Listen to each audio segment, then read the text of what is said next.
Ito po mga kapatid, let us pray. Lord, nagpapasalamat po kami, O God, sa oras na ito na tinipon po ninyo kami sa lugar na ito upang sambahin ka at pakinggan, O Diyos, ang inyong pong mga salita. Malangin po namin ang inyong pong pagkilos at patuloy, O God, na pagbibigay sa amin ng kaunawaan sa lahat ng naisin po ninyo sa buhay po namin. At ang inyong pong lingkod, O Diyos, ay kulang sa kaalaman, Panginoon. Kaya patuloy po namin dalangin na kayo nga, Ama, ang siyang mangusap, Panginoon, magturo, O God, sa bawat isa po sa amin. Itinitiwala po namin sa inyo, Panginoon, ang oras po na ito at patuloy po kayo, Panginoon, maihayag, O God, sa kalagitnaan po namin. Sa inyo po lahat ang papuri at pasasalamat sa pangalan ni Jesus. Amen. Pinatawa ko ng Sister Tess kasi hindi ko ka-move on. Ayan, meron to po mga kapatid. Parang naka-on ba yan, Iling? Oo, hindi po. Hindi, paki-on mo nga kasi parang nabibingi ako.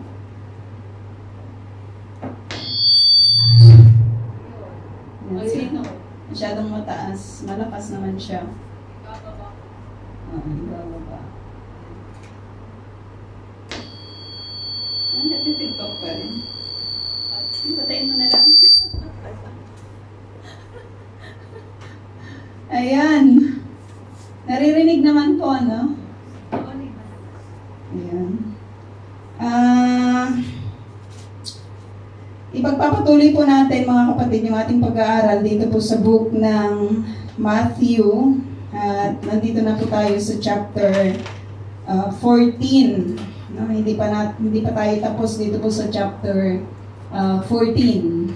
Titignan po natin yung verses 22 to 32 ngayong gabi. So nakikita po natin na ang ministry po ng Panginoong Jesus ay patuloy na kanya pong ginagawa, particularly sa Galilee, diyan sa banda ng north. At marami po tayong napag-aralan, patungkol po sa pagpili niya ng kanya pong mga disciples, patungkol doon po sa mga tao, di ba, na sumusunod po sa kanya. Binigyan po tayo ng kaalaman din tungkol sa mabuting soil, mabuting lupa. Binigyan din po tayo ng kaalaman tungkol po sa mga talinhaga na kanya pong itinuro sa kanila. At ngayon ay pinapag-aralan po natin ito, no? At the last time, yung last week, napag-aralan naman po natin yung kanyang mahimalang pagpapakain sa 5,000. So, kung titignan po natin, a complete demonstration ng kanya pong pagiging Diyos. Kasi walang walang pwedeng gumawa nun yung pagpapakain po ng 5,000 maliban sa isang makapangyarihan, di ba, na Diyos. Minultiply niya yung baon. Minultiply niya yung dala ng isang bata, at yun po yung pinaka maganda na kinain ng mga tao, sapagkat hindi na yun itinanim, di ba? Hindi na yun hinuli sa dagat, kundi minultiply niya agad-agad, Nakita natin na nabusog po yung mga tao at meron pang natira. Ilan po yung natira na kain? Sinong nakakaalam? 12, 12 din. Sapat para doon po sa kanyang mga disciples. Kasi, di ba, nag-minister po yung mga disciples niya sa mga tao. Ilan pong ilang bilang? 5,000. Lalaki lang yung binibilang, Mas marami yung babae at marami pa rin yung bata. So, probably ay napakarami po nila sa kapanahunan po na ito. Pero may kasapatan sa provision ng Panginoon. Hindi sila nagkulang. Sobra-sobra pa. Kumbaga na kumain sila, nabusog sila, no? Nasubukan na po ba ninyong nabusog? Di ba? Enough, no? Enough yung kinain nila, walang kakulangan pagdating po sa provision ng Panginoon. So napakaganda po na makita po natin yon that the Lord is the one who is providing. Siya po yung nagpro-provide ng lahat ng mga pangangailangan. So dito po sa verse 22, sabi po dito na pagkatapos ng event po na yon, it is a continuation. Katulad din po ako ni Inay, nakatutok po dito, no? Agad pinasakay ni Jesus sa bangka ang mga alagad at pinauna sa kabilang ibayo. Si Matthew, masyado nating nakikita siya na hindi siya masyadong madetalye, di ba, sa pagkukwento. Kung i-compare mo sa akin siguro, Si Lucas. Kung i-compare mo siguro sa akin or kay Pastora at kay Sister May Grace, ako yung masyadong madetalyado. Sila ay hindi sila kumbaga parang kay Matthew lang na sinabi niya na pinauna niya sa kabilang ibayo yung kanyang mga alagad. So this is a busy day. No, napaka-busy po nila sa kapanahunan po na ito sapagkat nagpakain sila ng 5,000. Dito nga pag may anniversary, wala pang 100, pagod na pagod tayo, di ba? How much more dito po sa 5,000 na lalaki lang yung binilang, or sabihin mo na lang na 5,000 din yung mga babae. Tapos, may mga dalang anak yun, paramihan ng anak sa kapanahunan na yon. Kasi it is a gift, di ba, from God. Talagang kayamanan nila yung napakarami pong anak sa kapanahunan na yon. So, sabihin mo na lang na ang dami-dami nila, or sabihin mo, kahit sabihin mo lang na 20,000 sila, ay pupwede, di ba? Pupwede na ganito po, probably ganito po yung kanilang bilang. So, this is a busy day. At hindi lang nagpakain ng Panginoong Jesus, kundi nagturo pa siya, di ba, sa mga tao. So, napaka-busy nila, hindi lang si Ate Bel busy. Di ba? Pag naghahanda ng pagkain, ganito din po yung kabusy ng araw po na ito sa buhay po ng mga alagad. Maging ang Panginoong Jesus, lalong-lalo na ang Panginoong Jesus sapagkat siya patuloy na nagtuturo tungkol sa kanyang kingdom. So sabi niya, pinauna na niya yung kanyang mga alagad sa kabilang ibayo. Sabi ni Mark, sa Mark 6, yung kabilang ibayo na ito ay sinabi niya nasa lugar ng Bethsaida.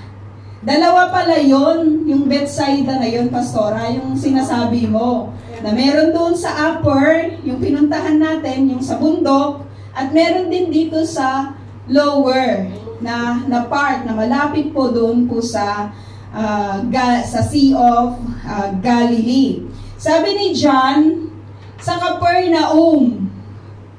Nakaka-amaze lang kasi sabi ni Mark, sa Bethsaida, sabi ni John, sa Capernaum. So probably siguro yung Bethsaida, yung sinasabing another Bethsaida, is maaring in between or in the part of, yung malapit lang din, sa Capernaum. Kasi malapit lang naman din yan, hindi nga lang tayo nakapunta, nung tayo ay nagnais na makapunta, sa lugar na yon. So one thing na makikita po natin dito, mga kapatid, hindi inuuna ni Jesus yung kanyang sarili. Katulad ng ibang mga leader sa kapanahunan na ito na pinababayaan yung mga kasama nila sa ministry. Di ba? Si Jesus hindi. Pinauna niya yung kanyang mga disciples upang sila ay makapagpahinga na. Di ba? Mas inuuna ng Panginoon yung kanya pong mga lingkod. Pinauwi naman niya yung mga tao. No? Pinauwi niya yung mga tao. So, anong gagawin ngayon ng Panginoong Jesus? No? Makikita natin dito, 23, sabi dito, matapos niyang paalisin ang mga ito, mag-isa siyang umakyat sa bundok upang manalangin. Grabe lang yun, kapatid, maghapon na ministry yun. At hindi lang napakahirap magsalita, di ba? Napakahirap magturo sa dami ng tao. Wala pa sila sa kapanahunan ngayon ng katulad ng meron tayo na microphone. Wala pa sila sa kapanahunan na yon ng mga speakers na malalaki para sa isang napakadaming tao. So just imagine na lang na sa ganung klase po ng karami ng mga tao sa kapanahunan po na yon, open field yun eh. 'Di ba? Open field. So that means to say you have to raise your voice para marinig ka ng lahat. Pero tignan natin, kung gaano po yung passion, kung gaano kadami ng compassion ang Panginoong Jesus in order for that people na makarinig po ng kanya pong salita. Hindi siya tumigil, hindi siya tumitigil sa paggawa ng kanya pong tungkulin pagdating sa kanya pong buhay. So kung si Jesus naglalaan siya ng panahon na manalangin, papaano na lang tayo? Diba? Nagsiset talaga siya ng panahon upang manalangin. Pumupunta siya sa isang secluded na place, sa isang lugar na siya lang ang nandudoon at nakikipagniig siya sa Diyos. Nakikipagniig siya sa Diyos, sa Diyos Ama. So, nandun na pinapangalagahan po niya yung pananalangin. Nandun, kasi kapag ikaw ay nasa kingdom ng God, papangalagaan mo lang talaga yung iyong communication sa iyong Creator. Di ba?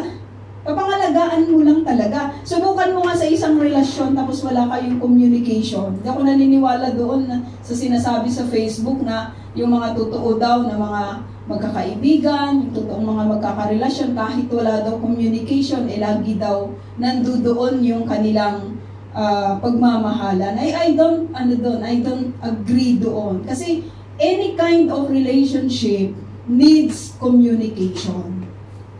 Diba, Pastora? Yeah.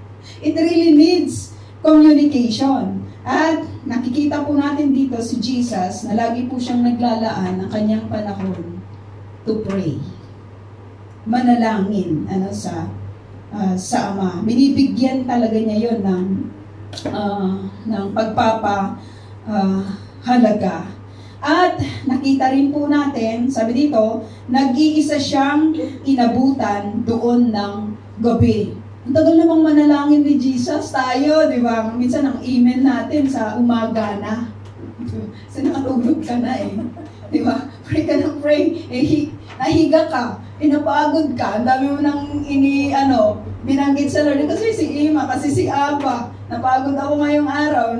Kuya, di ba? Hindi nagpapatulog. Lakad ng lakad.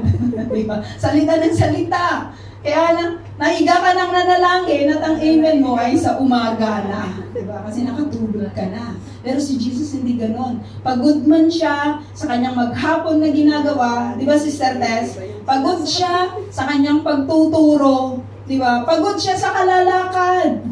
Di ba? Pagod siya. Siyempre, ano yun kapatid? Kung sabihin mo na 20,000 yun, hindi siya nag-i-stay sa isang place. Maglalakad-lakad yun habang nakikipag-usap. Diba sa mga tao. Pero there is no reason for that Lord, for Jesus, para i-stop po niya yung kanyang panalangin.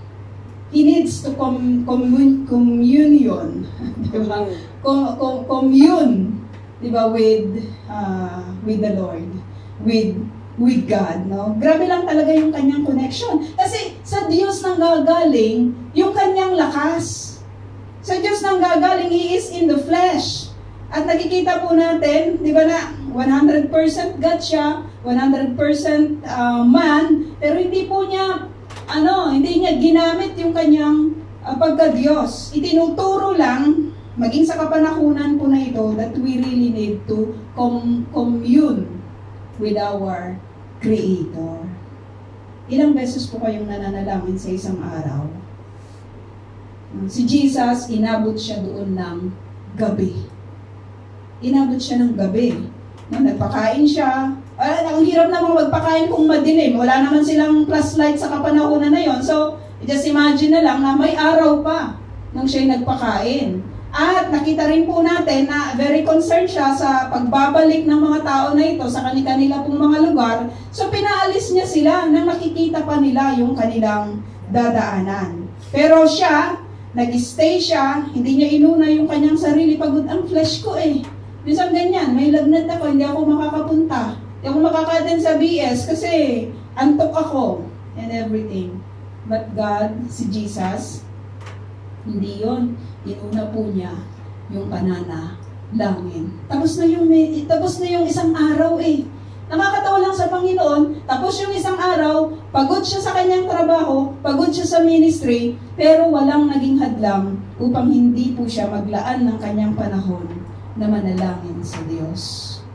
Parang nahihiya tuloy ako sa Lord kasi, di ba? Minsan sa pananalangin ko mga kapatid, ganito, Lord, alam po ninyo yung lahat.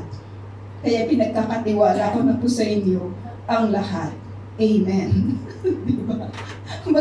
Si Jesus ay nakabot siya doon ng gabi, kapatid, sa kapapanalangin. Ano naman yung kanyang ipinapanalangin? Nakita natin na sinabi niya kay Peter, ipinanalangin kita, Peter, na mapagtagumpayan mo yung lahat. Diba? Ipinanalangin niya yung mga disciples. Ipinanalangin niya yung mga tao that as He speak the word of God, di ba? Makita nila yung kanya pong yung kalooban po ng Diyos. Nagbababad siya sa panalangin. Nakakahiya lang talaga tayo minsan kasi we don't value kahit yung sa mga prayer meeting kasi nakakaantok eh. Minsan ganyan eh. Kumbaga, bago natin husgahan si Peter na natulog ng prayer meeting sa Garden of Gethsemane, tayo ganun din. How many times na hihikab-hikab tayo kahit dito sa church, diba? At kahit sa mga prayer meeting. Pero si Jesus hindi natin nakita, hindi natin nabasa na hindi niya pinangalagahan ang pananalangin. Sabi dito, verse 24, samantala ang bangka ay nasa laot na, ngunit sinasalpok ito ng mga alon dahil pasalungat ito sa hangin. Sabi ni Mark, tignan natin, sabi ni Mark dito, maganda lang yung sinabi niya na sabi dito, pagsapit ng gabi, nasa laot na ang bangka habang si Jesus ay nag-iisa sa pangpang. Nakita niyang nahihirapan sa pagsagwan ang kanyang mga alagad dahil pasalungat sila sa ihip ng hangin. One thing na makikita natin dito mga kapatid, yung word na nakita niya. Diba? Nakita niya na hirap. Sabi dito sa Mark 6:48, nakita niyang nahihirapan sa pagsagwan ang kanyang mga alagad. So kahit na nandun siya sa pangpang, kahit nandun siya sa isang lugar, sa isang secluded na lugar upang manalangin sa Ama, alam mo yun, yung mata niya nandun nakafocus sa kanyang mga disciples. Nakita niya yung kanilang struggles. Nakita niya yung kanilang kahirapan sa pagsagwan. Nakita niya sapagkat sabi dito, dahil pasalungat ito sa hangin. One time na nag-trip tayo doon sa ating favorite place, sa Shikmin Beach. Ayun. Nadatnan tayo dati ng isang napakalakas na hangin. Di ba? Naalala mo yun ay? Habang tayo ay nagbi-build, di ba, ng ating mga tents. So, grabe yung hirap natin, ha? So, kung titignan mo dito, parang lightly, ganun po yung nangyari dito. Kasi, mga fisherman ito, alam nila yung, kumbaga, sa buong buhay nila, kabisado nila yung tubig ng Galilee. Fisherman ang mga ito, tumandanat sila at lahat-lahat ito yung kanilang trabaho, no? Pero sabi dito, makikita natin, tingnan natin sa Mark 6, sinabi rin dito na nang madaling araw na, tingnan mo, nagtagal si Jesus sa pananalangin. Inabot siya ng gabi. Nang madaling araw na, nakita niya yung mga disciples na nahihirapan. Pero nung madaling araw na, sabi dito, sumunod si Jesus sa kanila. Sumunod si Jesus sa kanila. Binanggit rin ito ni Matthew sa verse 25, nang madaling araw na'y sumunod sa kanila si Jesus. Tapos sabi ni John 6, tingnan natin, verse 15. John 6 verse 15, kasi sila po yung mga nag-record ng account po na ito. 6:15 sabi dito, lumakas ang hangin at nang makasagwa na sila nakita nila si Jesus na lumalakad sa ibabaw ng tubig papalapit sa bangka at sila'y natakot. So yung 3 accounts na ito ay kukwento may mga inputs itong si Mark, may mga inputs din itong si John. So sabi dito, nang madaling araw na, verse 25 ng Matthew, sabi dito, sumunod sa kanila si Jesus at ano pong ginawa niya? Naglakad siya sa ibabaw ng tubig. Naglakad siya sa ibabaw ng tubig. Ito yung isa sa mga kilala na miracle ng Panginoon sa Sea of Galilee. Naglakad siya sa ibabaw ng tubig. Walang po pwedeng makagawa nun.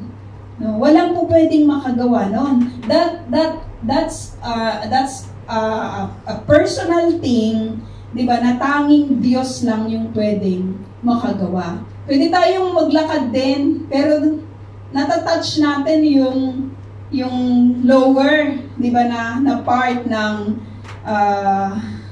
tubig, yung lupa, yung mga bato, natatouch po natin 'yon. Pero si Jesus, sabi nito, naglakad siya sa ibabaw ng tubig. Napakalalim ng Sea of Galilee. Wala pang maaring naka-arok ng lalim noon, no?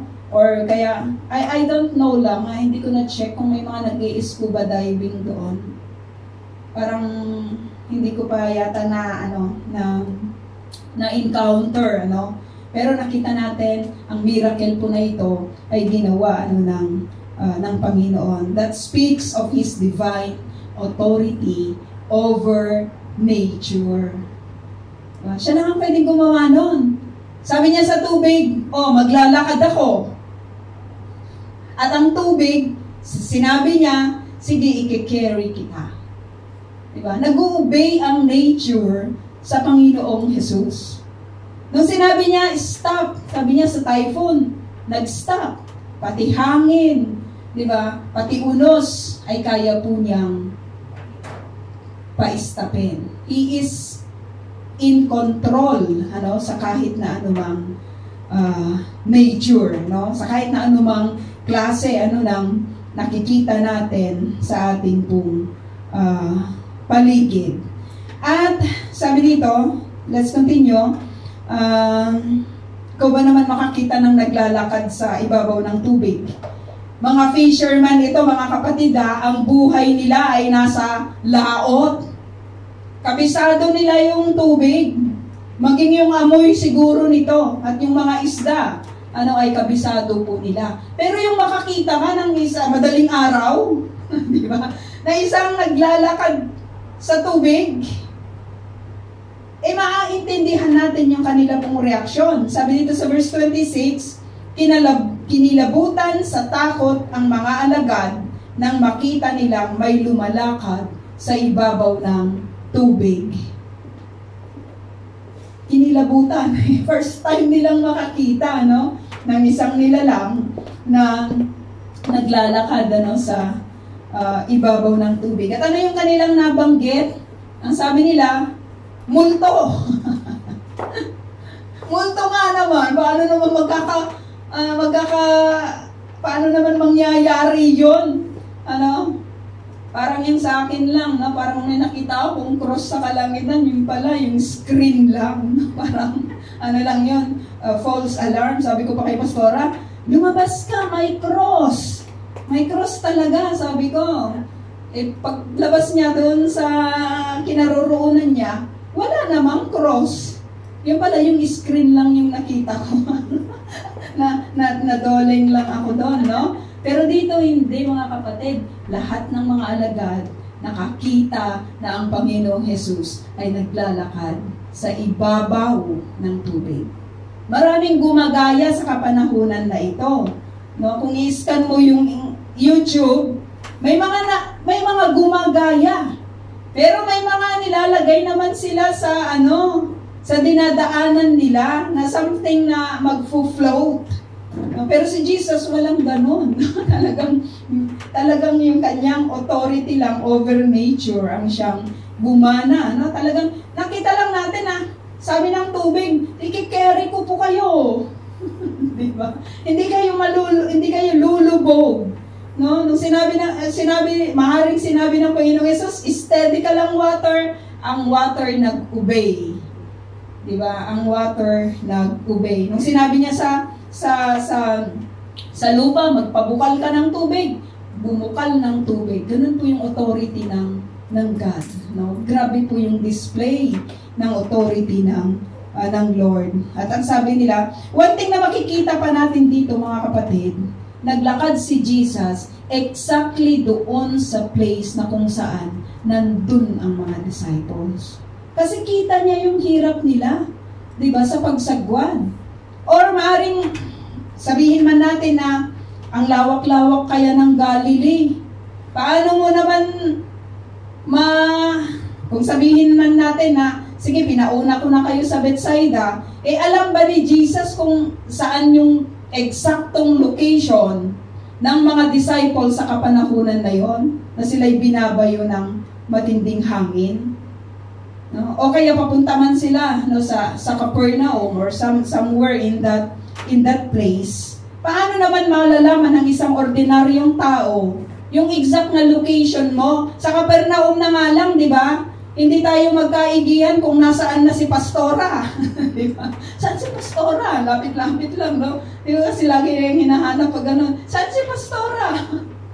Di ba? Ito, ang lawak-lawak ng Galilee, kapatid, yung Sea of Galilee. Pero one thing na makikita po natin dito, God knows yung paghihirap ng mga disciples as they encounter yung storm, at alam niya yung exactly location ng mga disciples. That speaks a lot sa buhay po natin. Whatever be your struggles in the storm, whatever be your paghihirap sa buhay na ito, whatever be your paghihirap sa trabaho mo, di ba? Whatever be yung talagang grabing heartache, na katulad po ng binanggit ni Brother Bernie kanina, natay kong tumaloy pero hindi tumulo, no? Pero alam mo yon, alam niya yung lahat. Nakita niya kita niya. So, ang sarap-sarap lang nitong malaman, mga kapatid, na in our struggles, God sees it. Alam niya, Pastora. Alam niya kung kulang ka sa tulog. Alam niya yung fear mo. Alam niya yung lahat sa'yo. Bakit? He is the creator He is the creator of everything. Alam niya exactly kung nasaan ka. Alam niya exactly kung nasaan yung mga disciples na ito. At dun mismo siya dumaan sa kanila. No? So, hindi pala tayo pwedeng magtago sa Panginoon. Walang ganon. No? Sabi dito, natakot sila. Ngunit, sabi dito, nagsalita agad si Jesus at sinabi sa kanila, huwag kayong matakot. Ako ito. Di ba? Siya po yung nagro-rule sa hangin. Siya yung nagro-rule sa situation.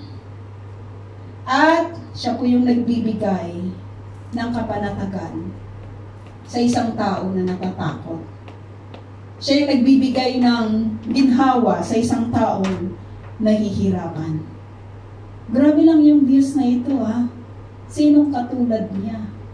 sa dinudiyos ng mundo ngayon. Yung dinudiyos ng mga nag-shout ng Allahu Akbar. Diba? Ibang klaseng Diyos yun. Sapagkat ang nais niya, patayin ang mga hindi nila kasama. Patayin yung lahat. At sila dapat yung mag-grow.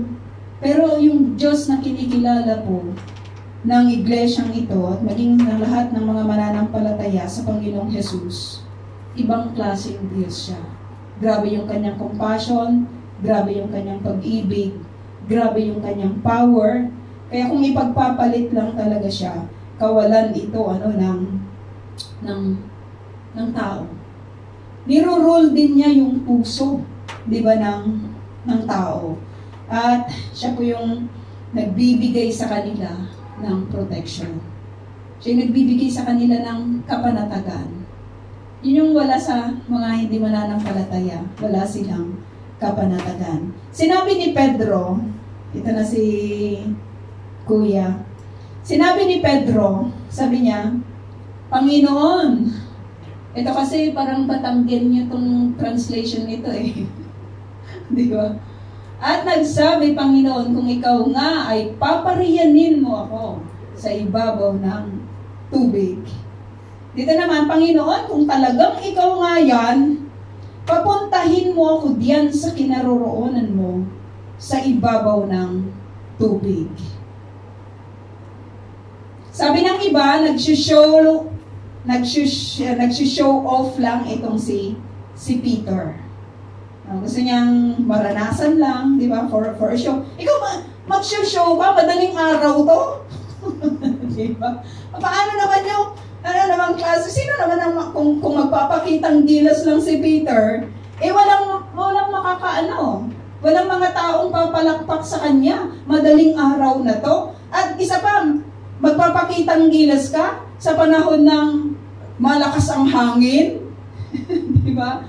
Hindi. Ano yung nag-urge kay Peter para gawin yung request na ito sa Panginoon? Di ba? Naisip po ba ninyo yun, mga kapatid, na Peter, bakit kailangan pang i-ask mo sa Lord na maglakad ka din sa ibabaw ng tubig? Ano yung nag-urge sa kanya na gawin yung bagay na ito? Isa sa mga makikita po natin kahit po sa book na sinulat po ni Peter, yung kanya pong security at yung kanya pong safety ay sa Panginoon.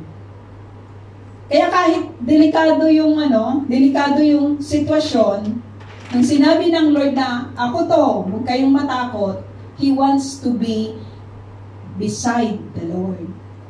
Gusto lang talaga niya na nasa tabi lang siya ng Panginoon. Makikita natin yun kahit nung hinuli si Jesus, di ba? Siya lang yung kaisa-isang disciple na talagang gustong mapalapit lagi. Kahit basahin natin yung kanyang mga sinulat, gusto niya laging mapalapit sa Panginoon. Kaya nga, nakikita po natin na tinanong siya ni Jesus, mahal mo ba talaga ako? O, kung mahal ko kayo. Mahal mo ba talaga ako? Mahal ko kayo. Ganun po yung, no doubt kung bakit siya po yung pinili as leader, di ba, ng mga disciples. Kasi gusto niya laging mapalapit sa Panginoon. Pansinin mo yung laging malapit sa pastor, magiging pastor din yun. Di ba? Pero kung malayo ka, di ba? Hindi yun. Oo, kung sino yung magiging, yung malapit, si Peter, lagi po siyang malapit sa Panginoon. Kung nasaan ang Lord, kung ikaw talaga yan, gusto ko nandyan ako sa tabi mo. Bakit?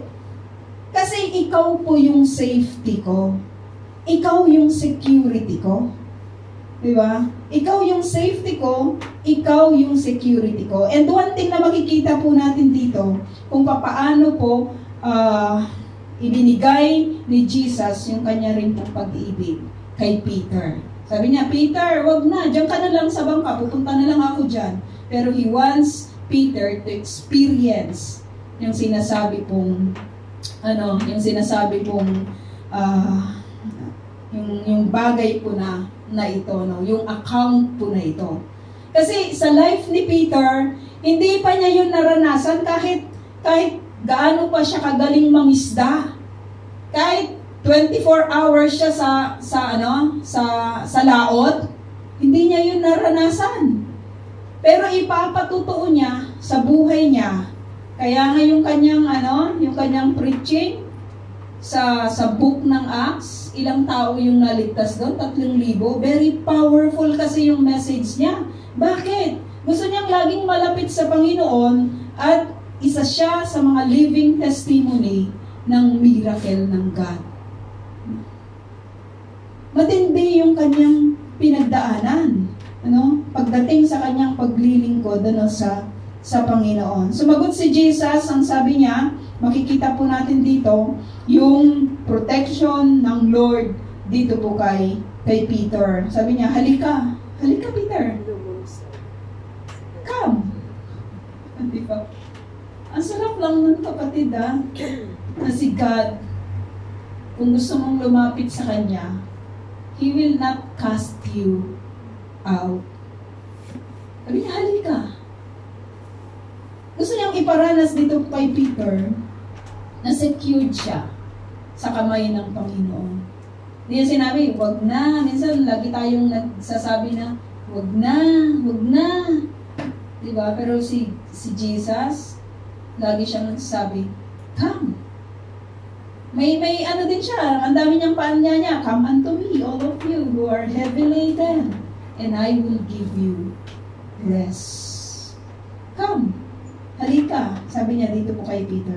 Mula sa bangka, sabi nito, ay lumakad si Pedro sa ibabaw ng tubig, papunta kay Jesus.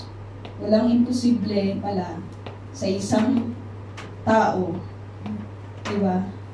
Kung ang Diyos ang kanyang kasama. Wala. Si Peter, lumakad siya sa tubig. Sabi ng iba, mga lang daw ito, mga kuro-kuro lang, di ba? Yung mga kwento-kwento lang. Sino ba naman ang may matinong pag-iisip na isusulat niya yung ganitong mga yung hindi matino yung kanyang pag-iisip, nagagamitin lang niya yung ganitong sitwasyon. At sino yung present during that time? Mga disciples lang po yun. Diba? And the Lord. Pero sino yung isang matino ang pag-iisip na iaalay niya yung kanyang buhay na mamatay ng dahil lang sa kanilang pinanghahawakan? Wala, di ba? Wala. Kung hindi tama yung kanilang mga nakita at narinig ng tungkol sa Panginoong Yesus, iaalay ba nila yung kanilang buhay sa pagpapagod o sa pagpapagal para lang maiproclaim ang salita ng Panginoon? Ganito yung ginawa ng mga disciples kasi totoo Totoo yung kanilang nakita. Paano kung si Sister Tess? Kunyari lang, no? Sinabi niya, no? Kumbaga, sa isang sitwasyon, nasasabihin niya, no, kunyari lang na siya yung Misaya. Paniniwalaan mo ba siya? Di ba? Ina ng awa? Di ba? Hindi. Hindi ka maniniwala doon. Sasabihin ni Ate Bel, hindi siya talaga yung ina ng awa. Talagang magpapakamatay siya. Nang dahil lang kay Sister Tess. Pero wala namang mga miracles na ginawa. Diba? Wala namang proof, diba, ng kanyang divine power or yung kanyang divine life. Magpapakamatay ba si Ate Bel sa isang wrong or sa isang false na pinaniniwalaan? Yung mga disciples, totoo yung kanilang nakita, totoo yung ministry ng Panginoon, totoo yung kanilang na-experience. Nakakita sila ng napakarami pong mga tao na pinagaling ng Panginoong Yesus. Kaya, di ba, ang kamatayan, sabi ni Pablo, to die is gain. No, ang kamatayan ay isang kapakinabangan. Sabi dito, mula sa bangka ay lumakad si Pedro sa ibabaw ng tubig papunta kay Jesus.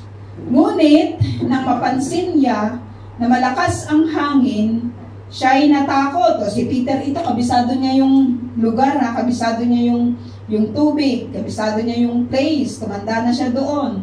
Pero nagkaroon po siya ng takot at nagsimulang lumubog. Bago natin husgahan si Peter, marami din tayong kinatatakutan. Di ba? Marami tayong kinatatakutan sa buhay na ito. Yung security natin minsan, nakikita natin sa paligid natin. No, hindi natin nakikita sa kung sino yung nagbibigay, di ba, ng security. Kasi napansin niya imbes na mag-focus siya sa Panginoong Jesus, at tinignan niya yung hangin, at ang tinignan niya yung alon. Di ba? Ganon din sa buhay natin, mga kapatid, kapag hindi tayo nakafocus sa Panginoon, kapag inalaw natin yung distraction sa buhay po natin, lulubog tayo. Lulubog tayo. Si Peter, ganun po yung nangyari. Lumubog siya. Kasi nag-focus na siya, hindi na siya nakatingin sa Panginoong Jesus. Kaya sabi ng scriptures, fix your eyes unto Jesus, the author, perfecter, ano pa masama, ng ating pananampalataya. Fix your eyes, sabi niya. Ang tanong doon, kapatid, naka-fix po ba yung eyes natin sa Panginoon? O naka-fix sa ibang bagay? Sabi po dito, Panginoon, sabi dito, sagipin ninyo ako, sigaw niya. Napakapalad ng isang Peter na sa mga panahon po ng kanyang desperation, sa panahon ng kanyang takot, sa panahon ng kanyang paglubog, meron siyang tinatawagan ang Panginoong Jesus, no? Sa kanya hindi niya sinabi, "Oy mga disciples, tulungan niyo ako." Pwede naman humingi siya ng tulong, di ba, sa mga disciples. Pero yung situation, kapatid, malakas yung hangin, di ba? Hindi stable yung tubig. Kapag malakas po yung hangin, yung mga disciples hindi rin siya kayang i-save. Yung bangka nga medyo hirap siya, di ba? Na binabayo ng hangin. Only God can help Peter and the disciples at this time. At sabi niya, sagipin ninyo ako, sigaw niya. Kanino po tayo humihingi ng tulong every time na tayo po ay natatakot, na tayo po ay may mga pagsubok, or tayo po ay lubog na? Diba, hindi lang lubog sa utang. Lubog pa talaga sa spiritual, no? Sa Lord tayo tumawag. Katulad po ni Peter. Ano kagad ang ginawa ng Panginoong Jesus? Nakita po natin, sabi dito, agad siyang hinawakan ni Jesus. That speaks of His love, kapatid. That speaks of His love, no? Yung kanyang pag-ibig lang ay grabe lang talaga ang Lord. Umibig sa tao. Kung titignan mo yung kanyang pag-ibig, napaka selfless. Selfless, yung term ni Sister Maygres. Selfless. Grabe siyang umibig. Sinong Diyos lang talaga ang katulad ng Diyos na ito na kinikilala ng iglesyang ito? Grabe yung kanyang pag-ibig, no? Sabi niya, agad niyang hinawakan, no? Palubog na itong si Peter, hindi niya sinabi, lumubog ka dyan. Diba? Pero hindi. Lagad niyang hinawakan ang kamay ni Peter. At ang sabi niya, bakit ka nag-aalinlangan? Napakaliit ng iyong pananampalataya. Sabi niya kay Pedro. Nakaka-amaze lang sa Panginoon na yung mga maliliit ang pananampalataya, hindi niya itinataboy. Diba? Bagkus binibuild niya yung maliit ang pananampalataya. Binibuild niya into something greater para maging greater siya, para maging great siya. para maging great faith siya. No? Ganun po ang Lord, builder siya ng buhay natin. Maliit ang pananampalataya mo, ibibuild ka niya. Maliit yung hope mo, ibibuild ka niya. Diba? Builder siya ng buhay. Lamang we need to focus our eyes sa Panginoon, no? At hindi sa kahit na anong sitwasyon. Sabi dito 32, pagsakay nila sa bangka, tumigil ang hangin. Tumigil ang hangin, kapatid. Bakit? Kasama na nila si Jesus eh. Sa taong pagod, sa taong problematic, alam mo kapag kasama mo ang Lord, panatag ka. Di ba? Titigil yung hangin. Titigil yung, tumigil yung hindi maayos na sitwasyon, di ba, sa buhay ng isang tao. Kapag kasama po nila ang Lord. Pero pag hindi nila kasama ang God, di ba, magulo po yung buhay ng isang tao na wala ang Lord sa buhay niya. Napakagulo. Makikita mo na lang yan, ang gulo-gulo. At sabi dito, sinamba siya ng mga nasa bangka. Tunay nga pong kayo ang anak ng Diyos, sabi nila. Yung word ng pagsamba, mga kapatid, sa Panginoong Jesus, kung titignan po natin, they have all the reason to worship God. No, sa account lang na ito, makikita po natin yung kanyang authority over nature. Hindi mo ba sasambahin ang isang Diyos na may control sa nature? Makikita rin natin yung kanyang divine na knowledge. Alam niya mismo yung pinagdadaanan ng mga disciples. Alam niya yung eksakto na locations po nila. Alam niya yung sitwasyon, di ba, na meron po sila. Walang nagturo sa kanya, hindi siya nagtanong, nakita mo ba yung mga disciple? Hindi. Alam niya mismo sa sarili niya kung nasaan, yung mga disciples niya.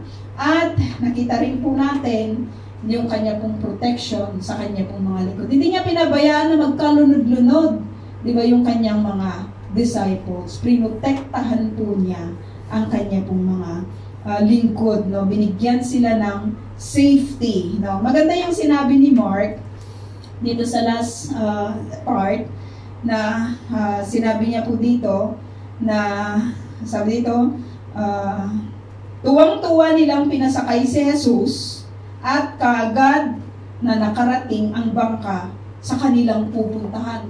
Biglang nakandudun na sila sa kanilang kinaroroonan, no?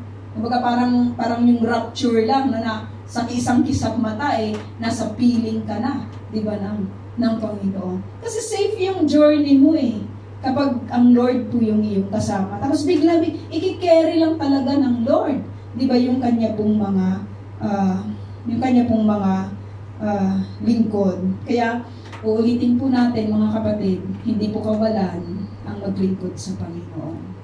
It is really a blessing na makapaglingkod po tayo sa Diyos na ito. So let us pray.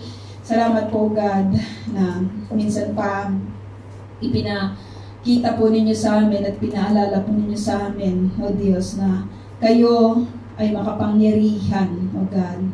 That even nature, Lord, na sinira ng kasalanan, Panginoon, ay nakita po namin that you are still in control, O God, of everything na meron, O Diyos, ang mundo, O God. Nakita rin po namin mula sa account po na ito, Panginoon, ang inyo pong concern, ang inyo pong compassion, ang inyo